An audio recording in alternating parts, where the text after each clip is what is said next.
I imagine 2022 is going to see us be a lot more restrictive, maybe, on what we decide to Frugal stock. or vicious. I'll take any of Either those one. ones. Fricious.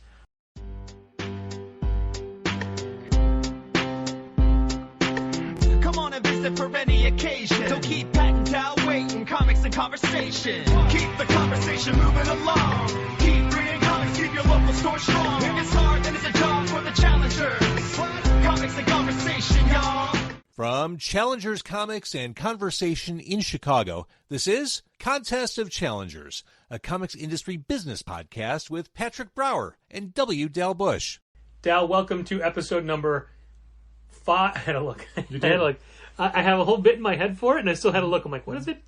Episode 570 of Contest of Challengers. Wow. And if you took off the 5, but added a 0, what would you get? 700?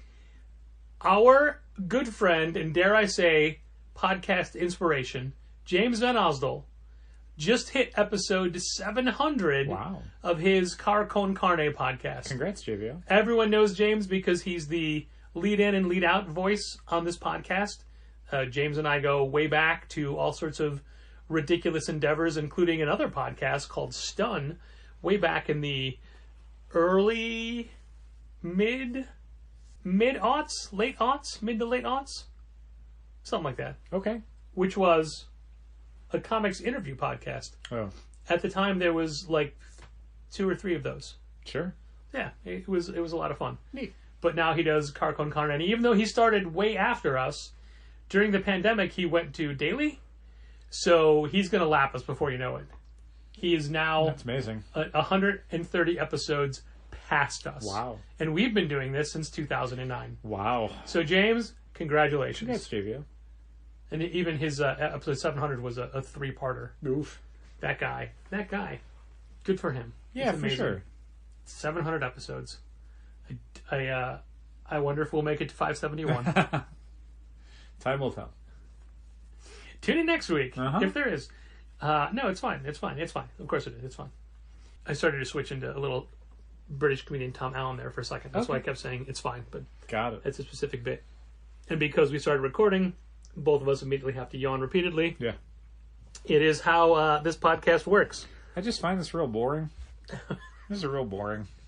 Sorry to disturb you from your otherwise violently exciting day, I assume. Yeah, not really. No, it was pretty, I don't want to say dull, but it was definitely uneventful. I didn't work yesterday. I had a Thursday off. Yeah. And I will continue to have Thursdays off. We'll talk about that in a moment. Yeah. But as it was my first Thursday off in a while, Uh-huh. that's not entirely true. Andrew covered over Couple. Christmas break, yeah.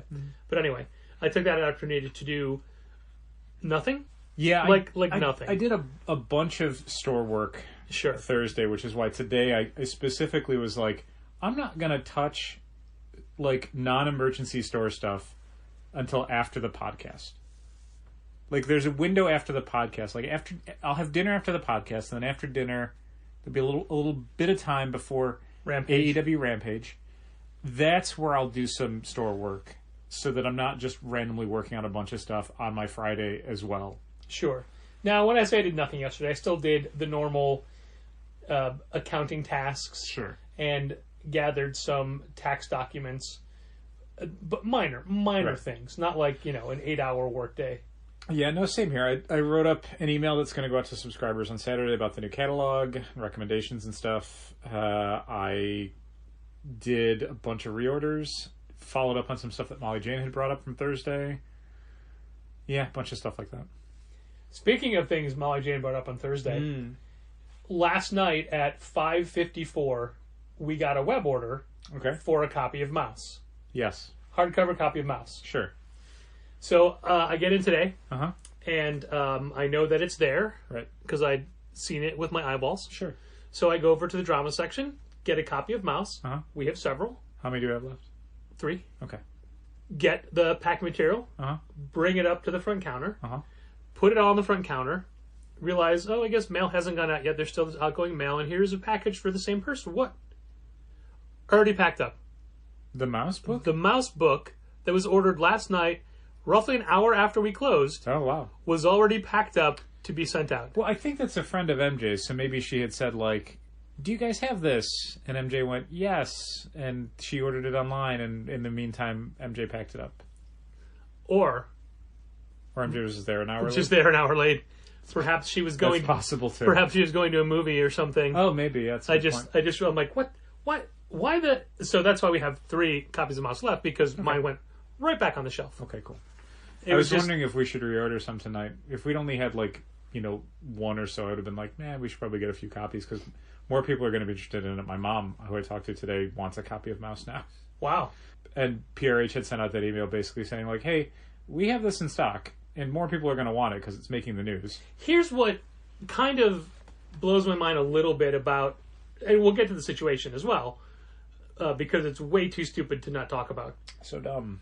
But if you're the publisher, if you're publishing this book, like Pantheon, let's say, who publishes Mouse. Let's say you're Pantheon, and you put out Volume 1, and then you put out Volume 2, and then you collect it into the Complete Mouse hardcover. The Complete Mouse collection, which the first 2 volumes are softcover, but $17 a piece. Right. The hardcover collection is $36. Okay. Why do you still keep producing the softcovers? Very weird. I don't get it. I mean, we've only stocked the hardcover for like the last decade. Who would just want volumes 1 or volume 2 by themselves, or no, I just want the 2 volumes? Yeah, I mean, ostensibly it's for people who are like, I don't know if I want to spend $35 or $36 on this book, but I'll spend $17 to try it out. I guess there's enough people that do that it's reasonable to keep it in print. I don't know, very strange. It's just like fine. It's great, and it doesn't bother me because we don't carry it. Sure, there's a bunch of stuff that's moving to like compendium formats or has moved to compendium formats that I think, especially with the sale happening fairly soon, we're going to be looking to like definitely stop stocking those. Like Sandman for sure over the summer. We're going to switch to their 3 or 4 book. It's bigger volume. The first 10 volumes are going away, and they're going to be replaced by 4 issues, 4 books that hold approximately 20 issues apiece. Sure, whatever. And we're already doing it for stuff like Outcast and Walking Dead, where it's like, I don't know that we're going to carry 32 volumes of Walking Dead when we could just carry 4 omnibuses. Like, that's more reasonable, and those are, frankly, the only things that really sell for Walking Dead. But what about when they start producing the color single volumes? No.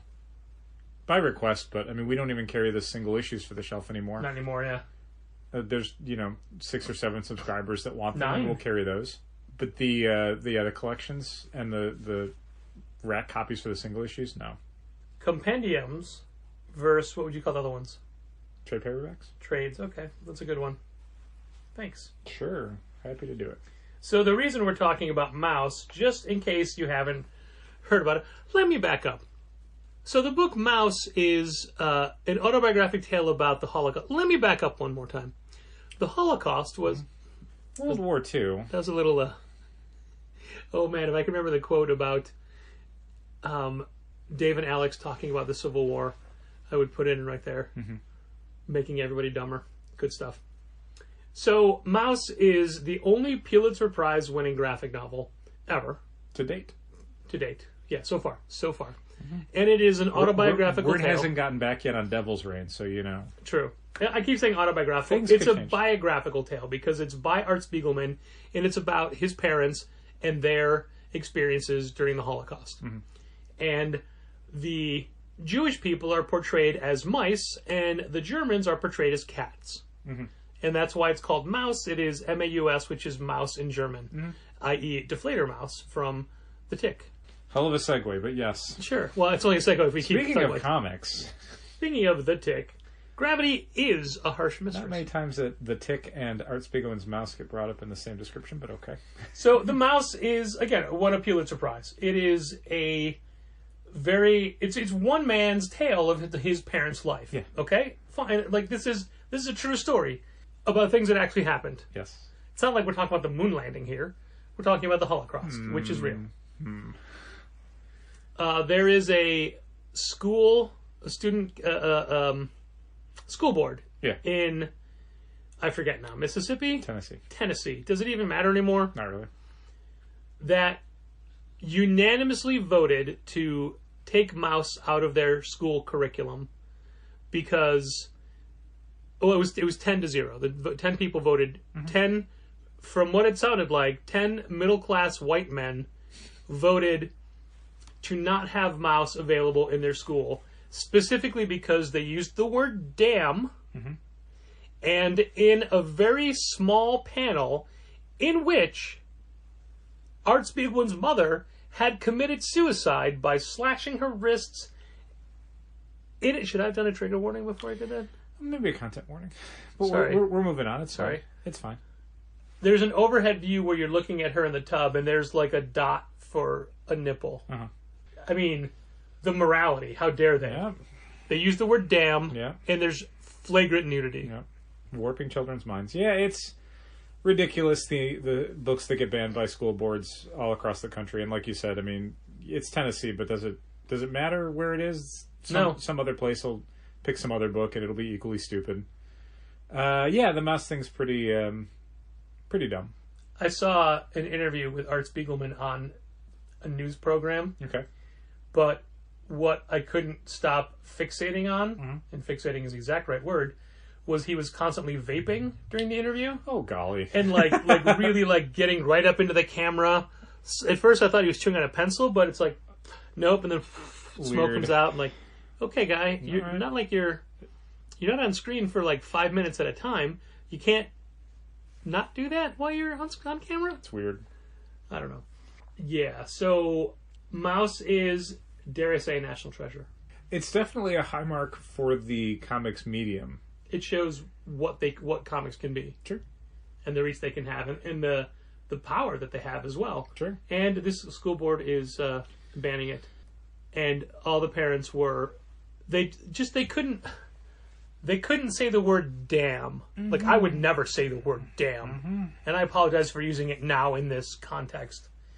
I mean, because there's a lot of transcripts out there. Sure. So anyway, with word of that getting out, people who have never read Mouse are interested, and one of the things that always comes up is if students see that books are being banned, maybe they should take it upon themselves to go find those books and read them to find out why they're being banned. Sure. To see what is being kept from them. Sure.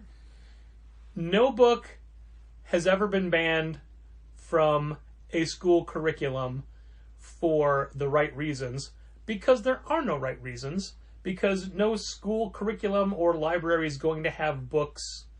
I pause because I keep remembering that Free Comic Book Day story about the library that was giving out copies of Fun Girl. But that was their mistake. That wasn't a vetted book. That wasn't a Pulitzer Prize winning book. There was a content warning on it. Yeah. And they didn't look at it. Yeah. Because like a lot of non-comic shops, they're just like, comics, these are for kids. And also, I find no issue whatsoever with Silver Sprocket's Fun Girl being in a library, just not in a adolescent library, like not in the all ages section. Yeah, again, it had a content label on it, so you definitely would want to adhere to that to make sure that it's finding it into the hands of the correct readership. Neil Gaiman had a tweet with the cover of Mouse, and it says that there's only one kind of person that would want to censor that book. Yeah, it's... I don't know that it being about the Holocaust is a coincidence. Yeah, exactly. I don't... Yeah.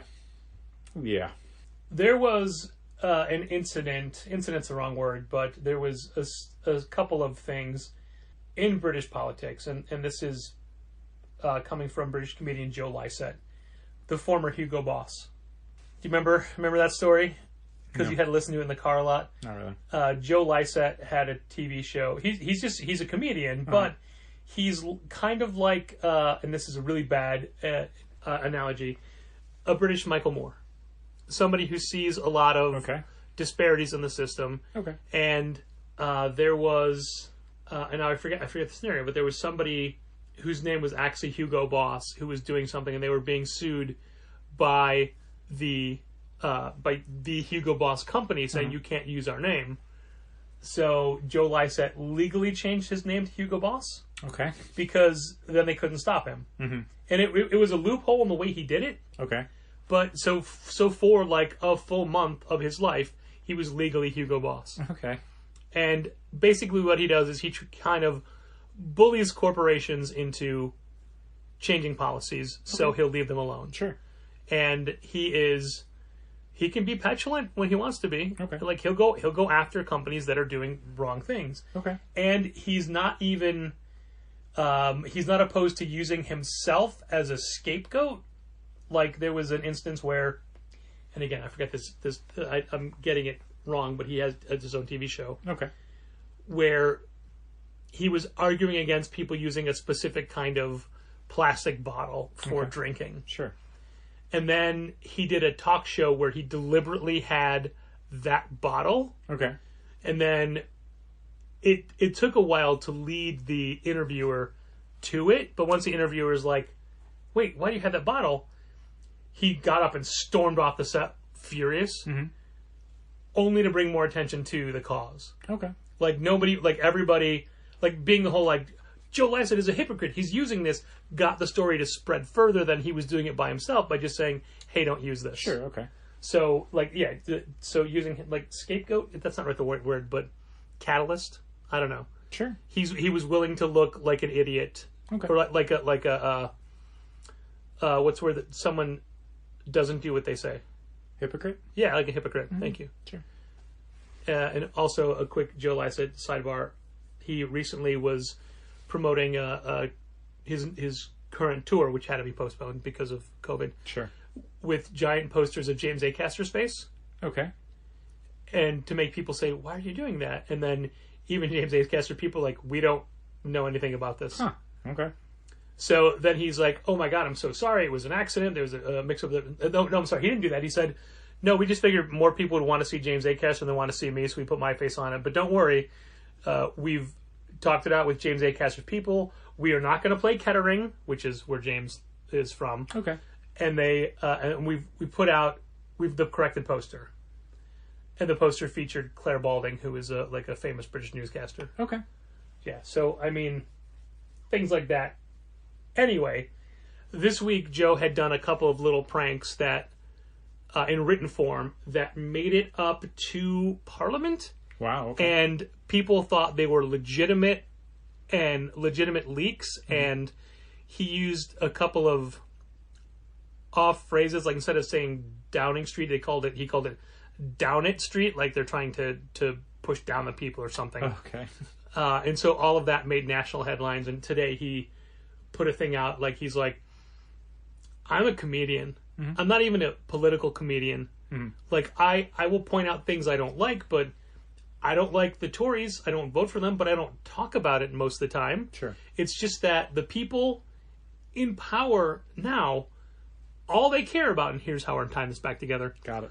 All they care about is holding on to that power. Pretty much. Like, the Tories of the past had good ideas, just bad execution. Or at least agendas. Agendas, or they stood for something. Right. And now it's just, well, I can't lose this power, so I have to go against everything I've ever said I would do just so I'm still in power.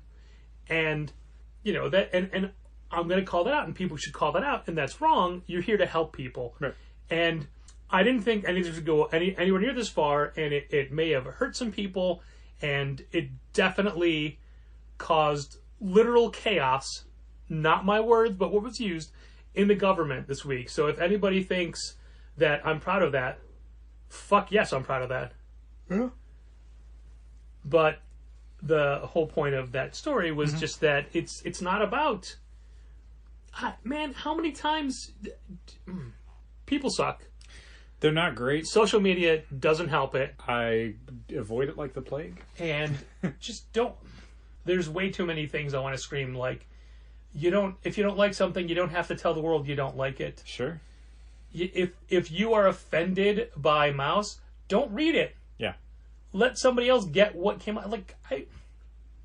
Yeah, very strange to have 2022 include school boards banning Mouse. It's so strange to me. And then I saw a lot of stores posting about Mouse. Sure. And I thought, we've got it as well. And I don't know. At what point does... And this is a legitimate question, and I'm not in any way disparaging anyone for a post that they had done. But at what point does saying, hey, we've got Mouse, come get it, stop being about spreading how good that book is and becomes virtue signaling? Oh, I mean, almost immediately. Like, I was suggesting we should have more copies in stock because I think there's a lot of people, my mom, who are genuinely interested in this. They'd never heard of Mouse. They don't know what it is, but Yeah. it's suddenly coming to their attention. They're like, oh, I know a comic shop. I should check that book out. So making it available for people, like, absolutely sure. But, like, doing a lot of posts and stuff, like, I mean, if we were a shop in Tennessee, Yeah, for sure. it'd be like, yeah, sure. of course, you want to, like, push back against policies in your own state. But, like, I'm a shop in Illinois. Like, Chicago Public Schools hasn't banned Mouse, as far as I know.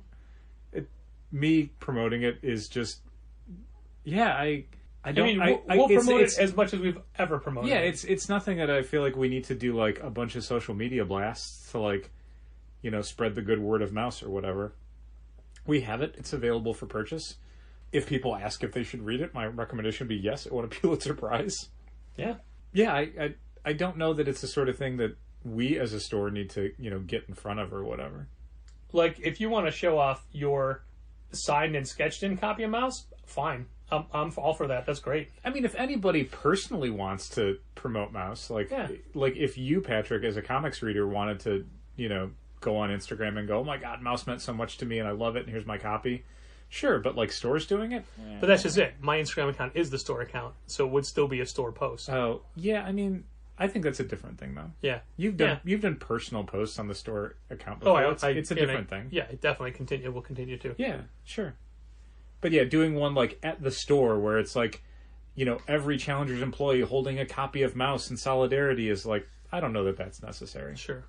And again, I'm not faulting anybody for calling it out. We're talking every about the store's fact gonna make that their we own have decision. it. Sure. Yeah. I don't begrudge any store that decides they want to do that if they feel it's necessary. But I mean, for my money, I don't think it's necessary. But for us as a store to like be part of the discourse. I do hope that literally every comic store and every bookstore everywhere has at least a copy on the shelf. Yeah, I don't know that I would ever imagine why a store wouldn't carry at least one copy of Mouse. There's stuff that doesn't turn super fast, but Mouse, I mean, for us, I think has always earned its place on our shelves every single year. You know, it's maybe not moving at the velocity of a different graphic novel. Sure. But it sells enough. I mean, I think like Mouse or The Complete Persepolis or Are You My Mother? Yeah. Want to throw any other examples? Like things that we'll probably always March. have. March, yeah, sure. All the marches or one yeah, big I mean, volume. if you're talking about stuff that's, you know, like memoir or biographical oriented, like, yeah, that's the sort of stuff, sure. And these things don't take up a ton of space. You know, even if you're a 500 square foot store, I think you can afford to shelve 4 or 5 graphic novels just to have them. I mean, there's plenty of stuff that a store arguably should have, even if it doesn't sell well, because you don't want to ever be in the position of someone coming in and you not having certain books. You know, it's going to vary from store to store, but I think there are. You could probably make a list of like 20 books. Sure. That are like literally every comic shop should have these. You had a thing where you had said that a shop that gets listed as a comic shop wasn't technically a comic shop because it didn't carry Saga. Yeah, right. That's your requirement. You have to carry Saga to be a comic shop. Can you see a point in the future where Challenger would stop stocking, say, blankets? Like if blankets didn't sell in a year, would you pull it? Probably not. Right. But would you pull Strangers in Paradise? Yeah, definitely. There's a lot of stuff like that. Just because there's so many volumes that take up a lot of space. And it's some of it just... It's good work, but it means something to a different generation. You know, like it becomes a thing where it's like, I mean, would you ever stop carrying Gunsmoke comics? Like, yeah, man, sure. Eventually you would, because it's somebody else's history, their pop culture. Yeah, I mean, I can't imagine us never not having Six Gun. It may happen. Yeah, at some point, Six Gun's a tricky one because it's one of those things that I don't think. Like, there's a lot of people that have never experienced that book. Right. And Six Gun's a really specific kind of one because it's like, well, it's like Hellboy. Like, it doesn't really date itself because it's working in, like, a different part of American history. But, like, stuff that's more, like, yeah, like Strangers in Paradise, it's like, I don't know, man. It's like Hepcats. Like, eventually it's just like, that Yeah. doesn't mean anything to anyone That's anymore. a perfect example. That's a thing that just sort of vanished, and that stuff happens all the time. So this was a unintentional segue, but we had this conversation on Tuesday. One of the things that I hate about the comics industry, and I guess comics publishing is what I'll qualify that as, Too many apostrophes. I feel the same way. is that they'll never let a property die. No, although you could say that about just, IP-driven entertainment Yeah, as well. yeah, Like, but there could be gaps. it's so weird to think that, like, 20 or 30 years ago, like, you'd look at, like, the hit movies for the year, and it's like, these were just, like, scripts somebody wrote up, and they filmed them, and they became hit movies, and now it's like, can you imagine anything that isn't, like, a sequel or based on something? Yeah. Or an adaptation, like, actually being a hit? Like, I'm waiting for Jaws 6, Yeah. you know? Like, the stuff that does hit in that way that isn't, like, a pre-existing property, like, Jordan Peele movies or whatever, are, like, they become their own discussion because it's like, he just came up with an idea and turned it into a movie, and that was it. No one does that. Like, No one does that's that. so rare. Like, it's only, like, the truest of auteurs that can do that. Your modern day... Boy, if I could think of that French director Who do I always want talk about that, to I pick? would... Hitchcock, Sure. where it's just like, how did you just come up with an idea and make it into a movie that was good? Like, I was going to go everything really is wilder. a comic book or a video game or based on a novel or, again, just like a long running Yeah. franchise, Fast and the Furious 10 or whatever, co-starring Jason Momoa. I told Gina that he was going to be Vin Diesel's car, Yeah, sure. and she's like, I'll see that. I would love it if he was just Hobbs or Shaw, whichever one The Rock was. Yeah. And they just didn't even acknowledge it. They just treated him like The Rock. Now, to... Hobbs, he was Hobbs, right? I don't care. Shaw was Jason Statham. Yeah. Yeah. Now, if you could get Jason Mantzoukas as well, then she'd love it forever. Who wouldn't? That stupid talk just derailed what I was doing. Oh, I'm sorry. But yeah, things never die. Properties and comics never die. Right before you brought up Hobbs and Shaw. Sandman Universe. I can't do it. I can't do it. So, Sandman Universe is coming out with a Corinthian book based on Dream Country. Nightmare Country. Sandman Universe : Nightmare Country. Which is by James Tynion. But, I mean, Doll's House has always been my favorite Sandman volume. Okay, sure. The Corinthian is a great character. Sure. The Corinthian had a big role to play recently in that Lock and Key Sandman crossover. Okay. And if anybody could do a good horror version of the Sandman universe, it's James Tynion. Mm. So that I really hope the name of the first volume that they released for the Sandman Universe : Nightmare Country book is Smile with Your Eyes. All right. I really hope they do that. James Tynion the Fourth can have that one for free. Doing not the current previews, the last previews, they're issuing a Dreadstar omnibus. Yes. You had asked if we should And play I said, should we have that? And you just went, You no. immediately said no. And I collected all of Dreadstar. Yeah, and I have all of Dreadstar as well. But it's that nostalgia factor of me that's like, is there an audience for this that I'm not getting? Like, would somebody want this? Yeah, there is, and they're all people that are in a subscription service and can subscribe to it. Right. There's okay. no one who's just going to buy it off the shelf. But the point is that is just what they put out in a new format. Right. If Jim Starlin were doing Dreadstar today, we would just groan at it. Pretty much, yeah. And there's too many things that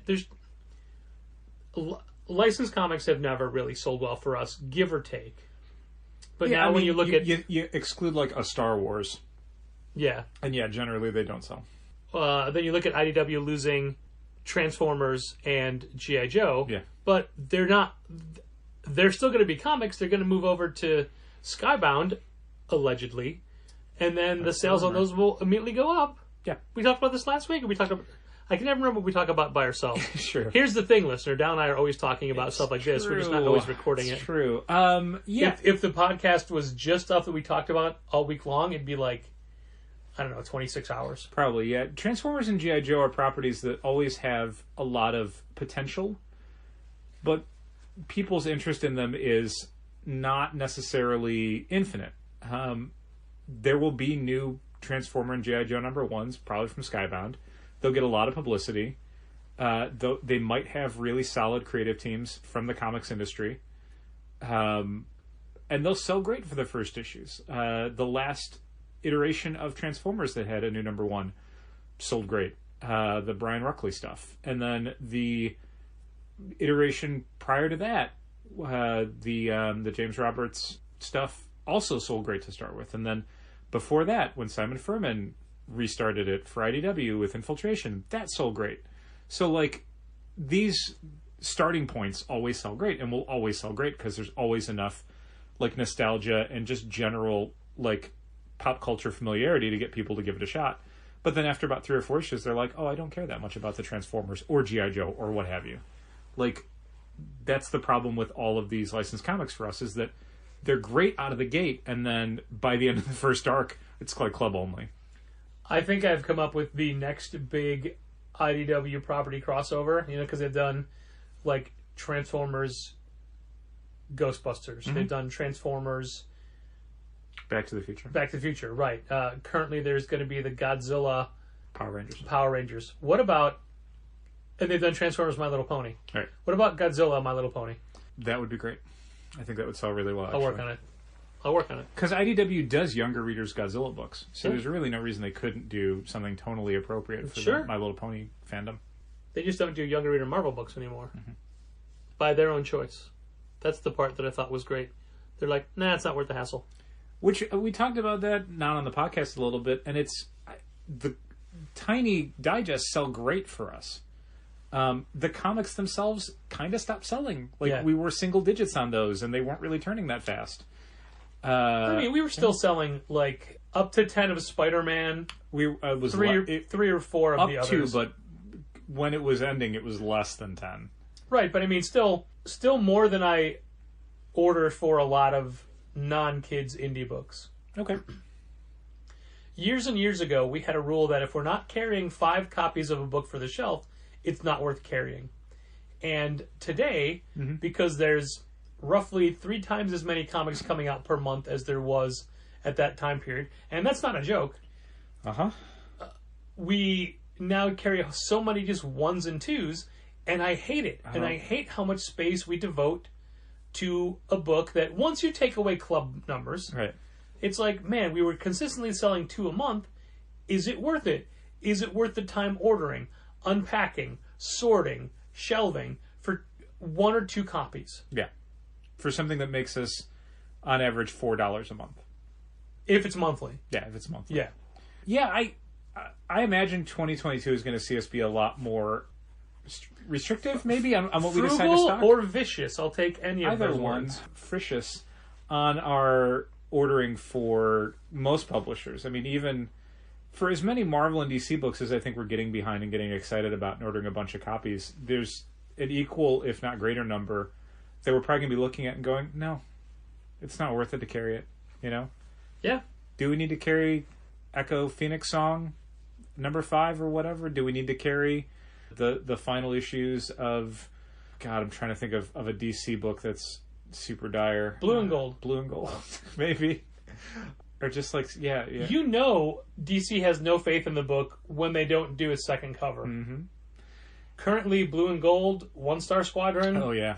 I gotta be honest, I quit 1-Star Squadron. Pennyworth. After this week, or with this week's issue? I did not read issue 3. What is it, only 6 issues? It's like 5 or 6 issues. Yeah. I found it real dull. Don't know that Mark Russell and Steve Lieber are a great team together. And I was really excited about that book when it was announced. Like, Steve Lieber's so funny and Mark Russell's so funny. It's like, oh, this is just kind of...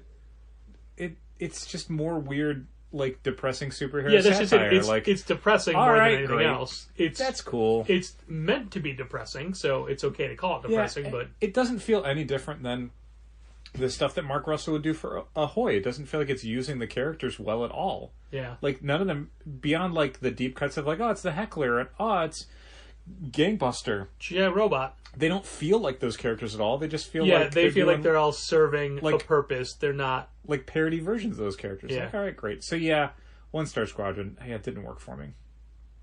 I really feel that... Dark Knights of Steel I read this week. That was really good. Yeah. Bengal does this issue. Bengal.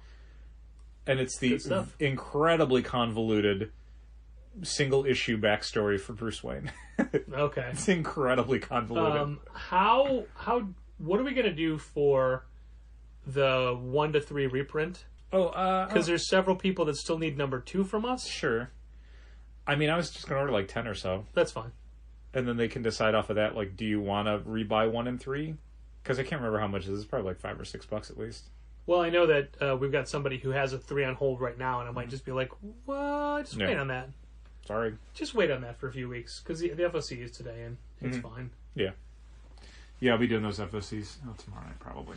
Yeah, I almost feel guilty now when the emails come in, knowing that you have to do them. Well, specifically because I technically didn't do Marvel last month because the catalog closed. It's fine. And situations changed. It's fine. I almost called Brandon and Danica today. Literally called them on the phone at Variant Edition in Alberta, Canada, to say, how do you guys place your initial orders? Like what? Because they use Managed Comics 2.0. Sure. Yeah. But they use They use Universal as a distributor for like DC books, I think. Sure. But I just want to be like, what do you do for sales numbers? How are you tracking sales is a really big question for anyone who's been using Managed Comics for the last few months. I went so far as to look up the number and then realized, like, oh yeah, it's just a normal, like, 3-digit area code like we have. And then got distracted. Sure. But I was going to call them and be like, do you have a minute to go over some stuff? Like, and I don't mean, how do you do it? I mean, how do you do it? Yeah. Because we know how to do it. We just don't know how to do it with a way that wouldn't take us an extra 4 hours to go dig through individual issue sales and, if they're charting something differently or whatever. But I didn't do that. I could have, though. Today was pretty slow. Like, yesterday slow. Yeah, there's a thing I want to maybe look at and see if I can do like a report in Shopify for like Marvel books to basically just get like, give me total sales on all these Marvel books, and then I can just filter it by whatever I'm looking at the time, Amazing Spider-Man or whatever, and then just be like, okay, well, what's the most recent issue and how many have we sold? Maybe. I'll have to think about that. It's not as good as the data we used to get, where it would be, week by week and multiple issues, but at least it'd be like some sort of, what did we just sell for the last issue in the last month? Because now at least we have a month's worth of sales data. Well, it's interesting because I was just thinking, like, what more work could we give Dal for Managed Comics? The good news is that most of the stuff for like the email that I was going to work on tonight is basically done. Okay. Let me I gotta do some links and some formatting, but otherwise. Let me ask this question before I forget it, and it's not really on topic, but what happens if we close out and then ring people up? What do you mean? Like, let's say after I Z'd out, what if I had another customer come in after the fact? Yeah, it would not be counted. You would have to...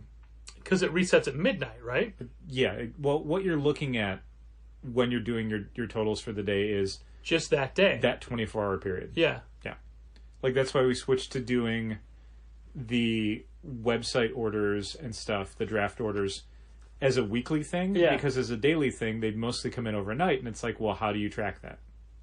Wow, how many times have we had occasions where people are like, can we still buy stuff? And we're always like, yeah, of course. Sure. Well, I mean, they still can. It's just our reporting would be off we'd by still get the money. We just wouldn't of a get percent. The record. Like, right. It wouldn't balance. It wouldn't be accurate. Yeah, ish. Okay. Yeah, if someone after 5 o'clock, if you close at 5 o'clock on a Friday and someone comes in and says, I want to get a graphic novel, and they pay with a credit card, the item still gets removed from our inventory. The money still goes into our account. Everything is still the same except for the way we report it. There just wouldn't be anything on our weekly reporting that says, oh, you made X amount of extra dollars. Sure. But again, X amount of extra dollars in that instance is a fraction of a percent. Yeah, of course. But I mean, if they paid in cash, the end of the day, next day, you don't balance. Yep, that's true. Okay. That crossed my mind today, and I thought I would ask. I mean, there's probably ways to do it where we actually close out the register on Shopify POS, but I'd have to dig into that. I don't know how that would work necessarily, and if that would solve the problem. Again, more fun stuff for Dal to do. Nothing I'm doing today. I mean, this is the sort of thing where it's like, maybe in somewhere over the next 6 months I'll play around with that. I don't know. I don't think it's a priority. No. I wanted to be aware of what it is. These things, questions will slowly arise. Sure. It didn't even happen today. I just thought of it today. Sure. Because I'm always thinking about making this process better. It's true.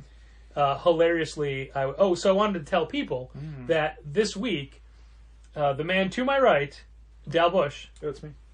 No, my right, not yours. I just thought it was past me. Oh, I see. You didn't say how far to your right. I see. I was in San Diego years ago on the preview night, and Ashley and I were walking around, and we see CM Punk, and we wave, and he was like giving it like an interview on a camera. Somebody stopped, and he goes, "Hey," and he puts his arm out for a hug, and I literally like looked behind me. I'm like, "Who is he hugging?" And it was me. Oh, it was you. Yeah. Oh, it was you. So that's what you just said. You just looked like who? Anyway, Dal came up with a pretty great hack or shortcut. Hack. It's a hack. For the issues we've been having ringing people up with the draft program. Make it a little faster. That literally strips out all the data from our things. And hilariously, I could not teach it to Gina today because we barely had any club members. And like I explained it to her, but you can't. You're right. You need to show somebody. Yeah, the exactly. Process. Right. And then when there actually was a club member who came up, and I'm like, all right, you remember how to do it, right?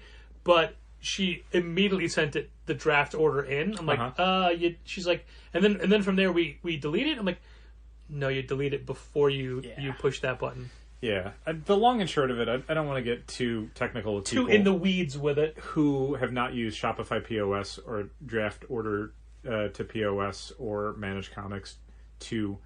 But basically, the problem we were having was that, and we've talked about this before, the final step in the process that moves. Let me back up a bit. Manage Comics contains a list of basically everything that we have on hold for people, all of their subscriptions that have currently been pulled. Those do not exist in our Shopify inventory. So what we have to do is we have to take what's in Manage Comics and then tell Manage Comics, okay, send that over to Shopify. And when you do that with Shopify, it creates a draft order. A draft order is basically... Patrick, question? Does our draft order program have a fun name like Stocky? It doesn't. It's just draft order. Can we just call it Drafty? Drafty. We sent it to Drafty. Thank you. And what Drafty is essentially it's like a cart, more or less. It takes the list of items that Manage Comics is saying these are on hold for let's say Patrick, and then creates a little order for Patrick. What if we consider, for your analogy, Manage Comics is the cart because that's where everything is, but Drafty is the conveyor belt that takes it to the register? No, well, it's not, because basically at this point, as far as Shopify is concerned, it's an order. Okay. It is an order. I'm trying to think of a good analogy to use your terminology. Think of Manage Comics as a box on a truck. Yeah. And then think of draft order as the warehouse. Yeah. It's been unpacked. Those things exist there. It's all now. It actually is a thing. It's a real thing. It's not just boxes of things on a truck. The problem is there's no way natively for Shopify POS to take a draft order and turn it into something you get on a register. Shopify just doesn't do it. Literally, no one knows why. It's a weird fundamental failing in their program. Like a lot of things with Shopify. One of many. It's a problem that people know about and people have complained about for a while, and Shopify as a company seems to have zero interest in resolving. They don't care because they know someone else will create an app or a tile. The problem is only two people have, and one of them does not work. Like, literally doesn't work. Yeah, but they get paid for that. I guess they don't feel like enough people make draft orders. It's very stupid. Anyway, so there's a program we use called Draft Order POS. Or Drafty. Drafty, I thought was a different thing you said. Wait. No, Drafty is the... All right, I'm just going to call it what it's called. Just to make it not... This whole thing not take an hour and a half to explain. Draft Order POS takes the draft order that's in Shopify that has all the information, like that it goes to Patrick, that it's a subscription item, that it's this specific subscription item, that it gets this discount. That it's not taxed. And it pulls all that into point of sale, except the problem with draft ordered POS is that it strips out all the identifying information and creates what's called a custom item that has the same title as the actual item, but loses all of the key identifiers that tell Shopify POS what specific book it is, what discount it might have, what the publisher was, that it's not taxed, that it belongs to a specific category. So it becomes a custom item, but it's basically just like, it's like Managed Comics says, this is Batman 120. And Patrick gets a copy and he gets 10% off. And then that gets sent to draft order in Shopify. And Shopify says, okay, that's Batman 120, and it gets 10% off, and it goes to Patrick Brower. And then you use draft order POS, and suddenly it says, okay, it goes to Patrick Brower. I have no idea if it has a discount or not. It's Batman 120. It's called Batman 120, but this is just it's almost like a name we made up for it, because we don't know what Batman 120 even means anymore, because it doesn't have any of the identifying characteristics of the Batman 120 that you have in your item library. So when you sell this, it's not going to deduct it from anything. So anyway, long story short, draft order POS is the point in the process where most of Managed Comics subscription stuff for point of sale becomes worthless to us. We're just, it doesn't track data. It doesn't include all of the characteristics we need to make the checkout process expedient. So we've been, as people ringing people out for the last month, having a dickens of a time, because every single item that we then have to check out for somebody needs to have a discount applied to it. It has to have the tax removed from it.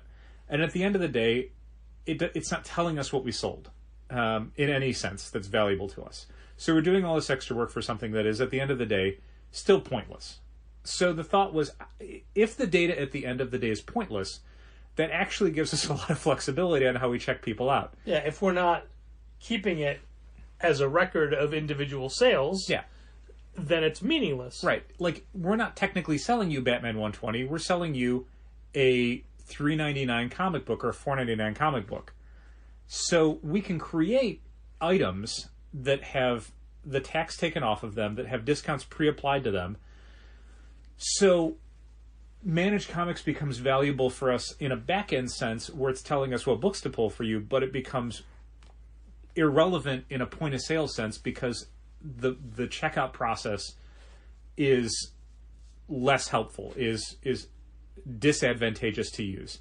So what we do now is, the first step in the process, where we would take your Managed Comic subscriptions and then send them to a draft order, we just look at what's on the screen to go, okay, is the right amount of books, like, is what we're seeing on our screen for Managed Comics what we actually have pulled for you in your box? Like, what stuff of this is subscriptions, and what might not be, and what isn't listed there. So what stuff would we necessarily still need to ring out, or what have you? What has the discounts? What should be discounted from your stack of stuff? And then what is something that you might have said, oh, just throw that aside for me, at which point it doesn't get the discount because it's not a pre-order. Correct. So we're just looking at that. And honestly, even that part we don't necessarily need to do. If you just come in and say, I want what's in my box, we can just open up what's in Managed Comics and then immediately go to the next step, which is deleting that order before it even goes to a draft order. We just void it out, because we're not going to need it going forward, because what we do need is a stack of books and what they cost. And then I made a group of items. Pre-made items. Marvel Comics, DC Comics, other publisher comics, which are the three main categories that we use to do our bookkeeping. And I made up $3.99, $4.99, $5.99, up to $9.99 for each of them, and even $2.99 for Saga in the other publisher category. And then what we do is we look at your stack of books, and we kind of separate out Marvel, DC, other pub. And then from there we look at how many $3.99 Marvel comics you've got. And then we go to the little item and we go, okay, $3.99 Marvel comic. And then go, okay, 6 of those. And then we're moving on, because those will get counted in the right product category when it's time to close out for the day. They already have your discount applied to it, so we don't have to go in and tell it to put a discount on it. They already have their tax removed, so we don't have to go in and hit 3 separate buttons to remove the taxes. And somehow, mysteriously, in the last week, the screen where we have to make all of our edits has enlarged.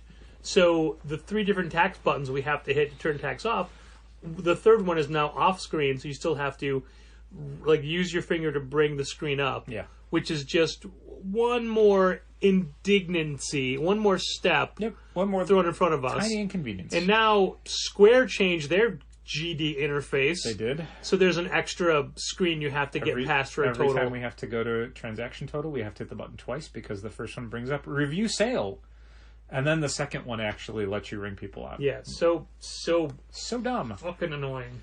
But yeah, so that's what we're doing now with point of sale for subscriptions is you will be getting receipts that basically say like $3.99 Marvel comic, not, Excalibur or whatever. Yeah. Like, it's because it's just faster for us. So for I'm those sorry. of you that rely on your receipts to track your inventory, it's not going to be that way for a little while. I mean, we had realized when we were doing this that is the one absolute drawback of this system is that we lose the ability to kind of look back at your list and go, oh, what did you buy that Batman? Because again, while the Batman that you're getting may not have any of the identifying characteristics that help track inventory or have tax information or have discount information, it does literally say Batman number 120. So we could scroll back through your orders and go, yeah, you did get Batman 120. Anything subscription-wise that sold for at least the next few weeks until Managed Comics has a solution for the draft order POS problem, we just will only have generic information in your account. We're sorry about that, but the alternative is it was literally driving us crazy. Patrick and I had both said to each other on a Tuesday night or a Wednesday morning that ringing out subscribers is probably the worst part of our jobs right now. Yeah. Because it is so time-consuming and so monotonous, and you can't talk to anyone while you're doing it. Because you got to concentrate on what you're doing. Yeah, and it's just, we would have subscribers that would come in that had not come in for a few weeks, and it's like, I would kind of groan a little bit internally because it's like, this is going to take a while. I shouldn't have to worry about someone getting 15 subscription comics as the worst part of my day. That's a good thing. Those are good things. If you hadn't done this when Andy Huddle came in on Wednesday, it would have been like a solid half an hour. It would have been insane. We would have had to get like my iPad out to do it because it just would have been like, we can't tap the register. This is just how I love the way Dow works because he came up with this. I want to say you came up with it Wednesday morning. Tuesday night. But you vocalized it Wednesday morning. I wanted to talk about it with you and Molly Jane to make sure that, one, I was explaining it correctly, and two, there was not some part of it that I had overlooked where both of you would be like, wait, but, and then it'd be like, oh, we can't do this. But in wonderful, typical Dow fashion, it's like, hey, this is the thing I want to do. Maybe like tonight or tomorrow, I'll put in these item codes and we'll have it ready. I was going to do it immediately. No, you did say, let me pause. Well, that was the whole point of my thing. It was going to be like, no. And then you did it immediately. No. I mean, I was even as I was explaining it, I'm like, I'm going to do this right now. Like, it was because we needed to be able, A, to try it out, but B, the other important part was that Molly Jane had to learn it so that she could explain it to Alexis the next day. That if you had said, like, oh, we can do it overnight or something, and it's like, we can't, because I'm not going to just leave it for the Thursday people to figure out if this process works. What do you mean, Alexis? I'll let you segue this. I don't know where you want to go with this. I don't know. We have a new Thursday person. Okay. What's their name? Their name is... They have... Like Molly Jane, they also have two names. Oh, okay. I wasn't calling you out on saying Alexis. Okay. I was making I didn't know where you were going the with link it. because we even mentioned at the beginning of this podcast, like, oh, we'll get to Thursdays in a bit. Sure. So it's Stella is what we'll call her in social posts, because that's what all of her social posts or her social profiles are. Stella Cheeks from Plan 9 Burlesque. But she worked for us back in 2015 and 2016, and then again at the April Mendez, Amy Garcia signing. Sure. She helped out in that. But she's back on Thursdays now, and in her words, Stella and Molly Jane are way more fun than Patrick and Dow. Yeah, that's true. That's what I said too. I'd agree with that. She said, no, what she said was, I'm not saying Thursdays are more fun than Patrick and Dow, but I'm not saying that. Sure. And I said, Patrick and Dow are saying that. Yeah, I'll say it. She also said that it's Ladies' Night every Thursday now. Okay, cool. Ladies' Day, apparently. Okay. So, yeah, with the addition of... they can take over more days if they want. Yeah, right? I don't care. With Go the for it. re-edition of Stella Challenger. See, she got a fourth name now. Oh, wow. What was the third one? I just skipped over it. I think we are at as strong of a lineup as we've ever had. It's a good group of folks. Yeah. They're good kids. And everybody is picking up the new systems really quickly. It was Lizzie's first time on the system. I feel bad because those are going to change again. Yeah, but for the better. Like, even this hack that I came up with, this is not a long-term solution. No. This is a short-term, like, so we don't hate ringing people up. Yeah, but so far That's it's been met with nothing but 100% approval. That's cool. I mean, there's parts of it where I'm like, I wish, like, we had talked about like, well, we should rearrange how we put people's club books in the spot. So Yeah.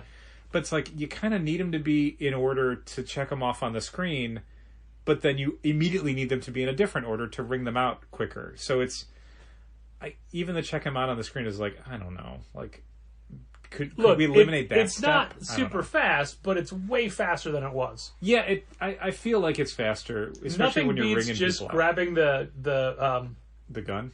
the scanner, the barcode reader, and just hitting barcodes. Nothing would be faster than that. Oh, I mean, faster than that would be if the draft POS thing wasn't stripping stuff out, because you could literally just look at the screen, check everything off, and go, okay, everything's there, and then boom, and then ring them out. Yeah, but that's assuming they didn't add anything else, or... Well, no, but that's all you need to do. You're literally just looking through the pile and comparing it to what's on the screen.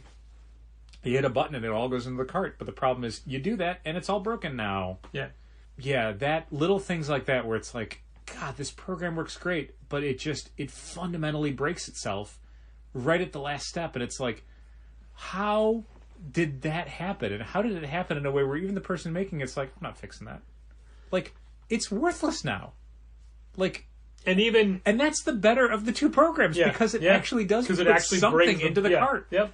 Not the right items, but it puts something in there. The other one doesn't even do that. Have you tried talking to the developer? Brian has. Oh, okay. Yeah. Oh, right. It's not good. Oh, no. It's not good. I remember that email. Uh-huh. Yeah. No, it's ridiculous. Yeah. I mean, if you win the Mega Millions jackpot, we could probably get that thing fixed right away. If you got a couple $100,000, I'll look into it for you. Yeah, I remember the answer to that. Oh, yeah. No, Sure. It's nuts. Sure. Yeah. And again, it's a thing where, like, but your program doesn't work. And it's like, apparently it works well enough for that guy. But at the same time, this week, Managed Comics changed the invoicing so it's alphabetical. I don't know that it did because I noticed one later where it's like, oh, now this isn't alphabetical. So maybe it was just a coincidence. It was very weird. I don't know. I don't know if when you go to the customer order screen, I'd have to look at more of them to find out for sure. But I don't 100% know if that's true or that was just a weird coincidence. Okay. So we still won't do anything different on... Yeah, don't do anything different for the time being. Yeah, because otherwise let it sort itself out. It would be the... do it by category, but by price as well. Right. Which would take people a lot longer. Yeah, I mean, I think just doing by category itself would save a lot of time. I think that's maybe worth looking into in a week or two.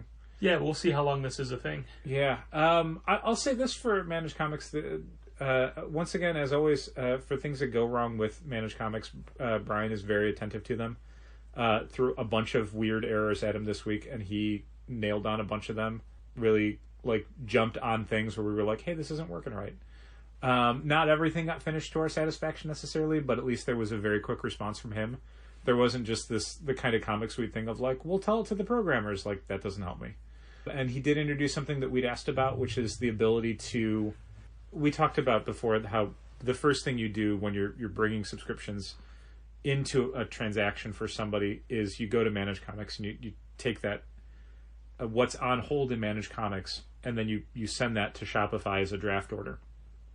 The problem previously was that with Managed Comics, it was an all or nothing thing. You take everything that's on hold and send it to a draft order, or you take nothing. If someone wanted some of the books out of their account, or if certain things were in their account that you couldn't sell them yet because of street dates, it would screw everything up. Like, there were times where we would pull DC books for somebody Monday morning, and then they'd come in Monday night, but we couldn't sell them yet because they don't go on sale till Tuesday. Yeah. And then it's like, well, if we bring your subscriptions over, we can't put anything back into Managed Comics for you. Once you take it away, it's gone forever. So then you'd have weird inventory problems of like, well, now this book kind of doesn't exist in any inventory, and how do we ring that out? But what Brian added finally was the ability, the checkboxes. To leave something in your account. So if somebody had 6 comics in their box, but only 4 of which you could sell them because of street dates, you could just flag those 4 items and then hit a button, and those get sent to a draft order. The other 2 stay on hold, which is great. If the rest of the system worked correctly, that would be great. As it is, it's not as useful necessarily. It's still a little useful. Yeah, but it will be. Well, even in the addition, like, what we would use that for in the current configuration is that we would do the same thing where we would say, okay, these 4 items are going to get sold, and these 2 are not, and we'd send them to a draft order. but then we wouldn't pull the draft order into POS. We would just ring stuff up and then later go delete that draft order.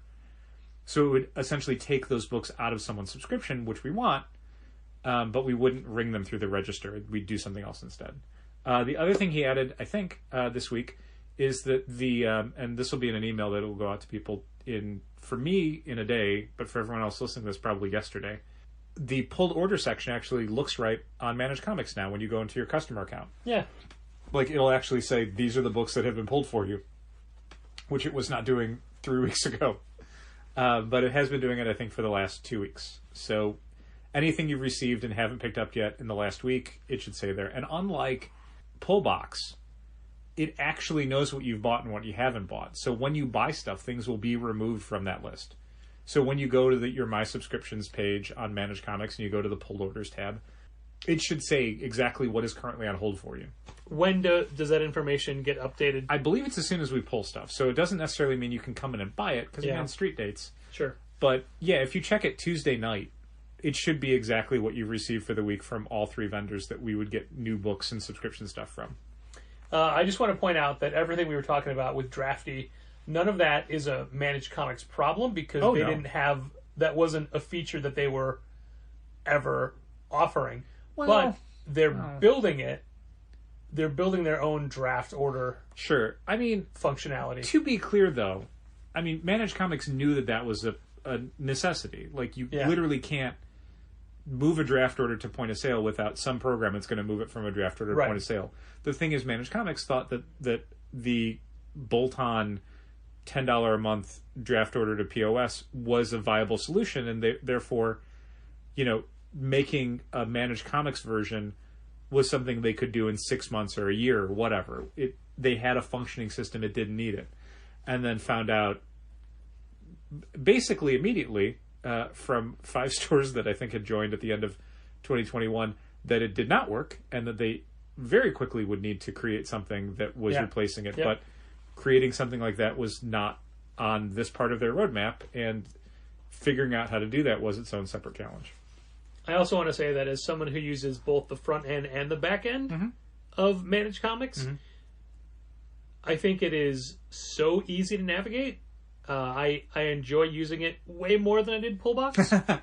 I think it's intuitive. You can find things. Sure. The back end is lagging.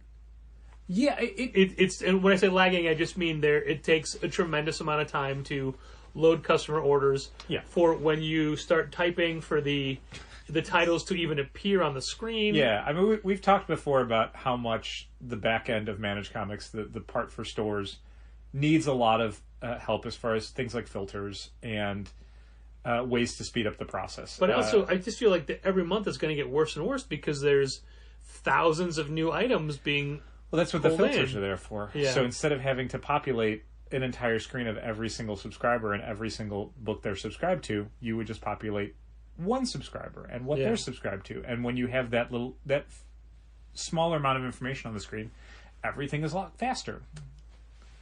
But as a just as a customer, like doing, You like it? I do. I really do. I'll say this. I mean, we had here's an anecdote. We had somebody email us last night after the store had closed, saying that they had pre-ordered stuff from us before. They didn't have a subscription, but they would ask us to order specific variant covers for a Dynamite series, one that we don't normally carry. And they wanted to do that again for an upcoming Dynamite series. And they just had a list in their email of like, here are the covers I want, here are the issues I want. And I said, hey, we actually have a solution now where you can just do all of that through our Managed Comics portal. And I sent them an email that had a link to how to the create an account page. Create an account page. And then specifically the page within Managed Comics where that title was listed with all the issues and variant covers that were coming up that had not closed yet. And sure enough, like about an hour and a half later, I was in Managed Comics, and on the customer activity page, that person had an account, that person had signed up for all the variant covers, everything they asked for, approve, okay, we're done. How do the rest of us see that? You would have to go to customer activity when I have not already approved it. Right. Once you've approved it, how do we know? Because somebody came, there was a family today, and the dad's like, oh, and she would like a sign-up sheet, please. Uh-huh. And I'm like, hey, here's what we have. It's all online now. Here's a QR code you can pull, you can get to get to the page and set it up there. But how do we know Well, that's a bit of a problem because there doesn't seem to be, that I've noticed, any automated reporting that tells the store, hey, you have a new subscriber. What they're signed up for doesn't really matter because of the way Managed Comics works, which is off of FOC. So you could get 20 new subscribers signing up for 20 new books that all haven't closed yet, and you don't need to have that reported to you because when you do FOCs, it'll say, oh, you need X amount of copies. Right. So that's when you need to know, and that's when you'll know by. I just mean we need to know to make a divider and have a space ready for We them. do, and that's true. And so, yeah, I mean, that part of it is necessary. And we had that happen this week where somebody had signed up for Once and Future, and we did not have a divider for them because they had signed up. By the way, that series is still going on. Is it? Yeah. Okay, well, that's a problem. Even the issue that came out this week okay, so that's what I ends thought. with to be continued. Okay, well, that's what But if I may, Yeah. Dylan had that as a special order. He didn't have that book on his list. Oh, okay. So I didn't know if he was... I guess if I'd done more investigating, I could find out whether or not other people had it on their list. But yeah, there's no issue that's currently solicited past 24. Interesting. Why I thought it might have been over is because Yeah. I went to Diamond and said, okay, well, when is 25 coming out? not available for order yet? Huh. Okay. So Yeah, 25 May? It does that on a to be continued Yeah, cliffhanger. and keep in mind, Dan Moore is doing Batman Superman World's Right, Finest. sure. And he was doing Detective before that, so I don't know He's how also doing quickly Buffy at the they're same planning on time. doing I mean, this. that guy was doing... I believe he can do issues of Once and Future between other things, but I mean, Yeah. I can't imagine how many more of these he's got in him. Well, considering also, he's got other Kieran projects. Gillen is busy hunting down all the mutants and all the deviant mutants in the Marvel Universe. That's true. Did you see that ad today? No, Who is your favorite Eternal? I don't have one. I just need you to name somebody. Druig, That's exactly right. Thank you. fantastic. So the build up for what is it? Judgment Day Sure. is we've been eliminating deviants from the world for millions of years, but we made a mistake. We forgot some deviants, the mutants. Okay. So that's Judgment Day, Cool. and that quote was attributed to Druig. Okay. That was making the social rounds today. Meh. It's the Eternals. Who cares? Who cares about the Eternals? Nobody. Nobody cares. There you go. Eternals, Inhumans, no one cares. Stop trying to make them a thing. And I think that's a perfect place to end it. Okay. I just to finish off, I think Managed Comics is I'm liking it a lot more, and I really love your hack. So thank you for that. Oh, you bet. Yeah, I mean, we're getting to a place where there are things that we need to be better with it, but we know those things are getting worked on. Yeah. So it's mostly just trying not to be impatient with the process. And for the consumers, I think it's great. I hope it is. I hope people are having a good time with it. I've had so many people say that compared to the two, they think this is way better. Yeah, I certainly have a lot more confidence in the process. I mean, Yeah. there are things about it that I think are a lot more transparent than how Pullbox would operate. I mean, one of the problems with Pullbox was essentially people signing up for stuff at the absolute last minute and beyond it. And it's like, Yeah. okay, Yeah. I don't know if this is going to happen or not. Or just the whole problem of people signing up for stuff after we'd already ordered it, which is a gigantic problem in the industry. And something that we're thankfully getting away from. There's been a couple of times where it's like, God, I need to send out an email to people to let them know not to do that. But then it's like, not many people are, honestly. A couple people have been like, why can't I sign up for Sabretooth the week before it comes out? And it's like, well... Orders closed. Uh-huh. Is there anything in your email that tells people that we're no longer, at this point, auto-adding people to things? Like, if you're down for Amazing Spider-Man, we're not automatically adding you to Amazing Spider-Man. You got to do it again. No, because we are. I am. Oh my god! It's worth doing. The alternative is no one will sign up for it. Like, this is the problem with every subscription management platform we will ever use. A majority of the people in our subscription service will never use it. Yeah. Period. You can't force them. You can't bribe them. You can't cajole them. They flat out will never use it. So it's like, all you're doing is making the first week of release for that Amazing Spider-Man comic a goddamn nightmare for you. As subscriber after subscriber comes in and goes, why wasn't I down for this? I get Amazing Spider-Man. I got it last week. And it's like, what? We sent emails. I didn't read those. We have this platform. I don't use that. Like, yeah. So, yeah, man, there's a list of the store, a scrap of paper. It says copy at the top, and it's got things like Knights of X and Legion of X and Amazing X-Men Spider-Man and X-Men Red and all that stuff where it's like all of the people who are down for those corresponding books are going to want the new one, and that's going to take most of them are not going to sign up for it. Hours. It's going to take me a day. It's literally going to take me at least a day to do all those because it has to be done on the slowest screen on Managed Comics. Yeah. I mean, if there's a God in heaven, before I have to do that, there will either be a change to the Managed Comics platform that includes filters, so I can just go to individual subscribers' pages and then it'll be fast, or even better, a bulk ad option where I can just flag subscribers. Coming. You know that is coming. I know that is, but I don't know if it's going to be before this catalog closes, Yeah. and I'm going to have to start putting that stuff in like 2 weeks. And let's face it, before the catalog closes, we'd rather have an initial order. Yeah. Program. For sure. Yeah, no, we're not going to say that because while I would love to draw that line in the sand, you can't do it. You just can't. You would be better off just getting rid of the subscription service. Like, that would be the better solution to that problem. Which you're not opposed to. I'm not. I'm genuinely not. There's a lot of positives to it, but the way the market is now, it's... Oh my God, like, you talk about quality of life stuff, and it's like, what would be the best quality of life improvement for us as a store right now? Pie in the sky, don't worry about the money stuff, is like, get rid of the subscription service. Would save us an inordinate amount of stress. Thanks for listening. Keep reading comics. This has been Contest of Challengers. Thanks for listening. Keep reading comics. Challengers is located at 1845 Northwestern Avenue in the Bucktown neighborhood of Chicago. 773-278-0155. Keep up to date with new releases and events at challengerscomics.com. Like Challengers Comics on Facebook, follow @Challengers on Twitter, and help fund this podcast at patreon.com/challengers.